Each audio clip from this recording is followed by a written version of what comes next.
বিজয় দিবসের সামরিক কুচকাওয়াজে শুধু শক্তি প্রদর্শনী নয়, বিশ্ববাসীর প্রতি নতুন বার্তাও দিল চীন। মানবতার অভিন্ন ভবিষ্যতের অঙ্গীকার করলেন প্রেসিডেন্ট শি জিনপিং। তিয়ানানমেন স্কোয়ারে পুতিন ও কিমকে পাশে রেখে আকাশ, স্থল ও সমুদ্র থেকে নিক্ষেপযোগ্য নিউক্লিয়ার ট্রায়াডের সক্ষমতার প্রদর্শন করেন তিনি। এদিকে তিন নেতার জোটকে যুক্তরাষ্ট্রের বিরুদ্ধে ষড়যন্ত্র হিসেবে উল্লেখ করেন ট্রাম্প। নিখুঁত পদক্ষেপ আর আধুনিক অস্ত্রশস্ত্রের প্রদর্শনী, এ যেন শক্তি প্রদর্শনের এক নতুন মঞ্চ।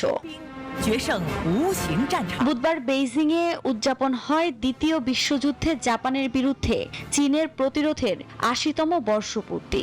এ উপলক্ষে তিয়ানানমেন স্কোয়ারে সামরিক কুচকাওয়াজে চোখ ধাঁধানো সব অত্যাধুনিক অস্ত্রের প্রদর্শন করে চীন। প্রথমবারের মতো একসঙ্গে আকাশ, স্থল ও সমুদ্র থেকে নিক্ষেপযোগ্য নিউক্লিয়ার ট্রায়াড সক্ষমতা প্রদর্শন করা হয়।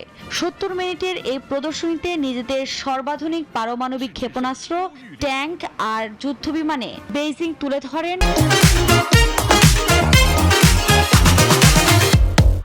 ক্রমবর্ধমান সামরিক শক্তি।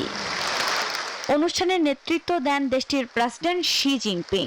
এ সময় শির পাশে ছিলেন রুশ প্রেসিডেন্ট ভ্লাদিমির পুতিন, উত্তর কোরিয়ার সর্বোচ্চ নেতা কিম সহ আরও ২৬ দেশের সরকার ও রাষ্ট্রপ্রধানরা।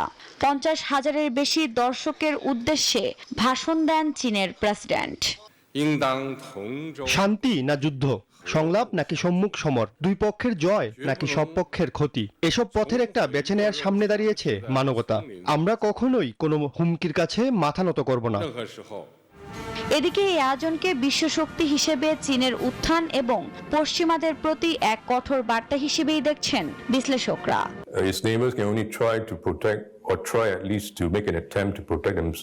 অন্যদিকে তিন নেতার এ জোটকে যুক্তরাষ্ট্রের বিরুদ্ধে ষড়যন্ত্র হিসেবে উল্লেখ করেছেন ডোনাল্ড ট্রাম্প। সামাজিক যোগাযোগ মাধ্যমে এক পোস্টে এমন দাবি করেন মার্কিন প্রেসিডেন্ট। আফরিন মৌ, নিউজ 24।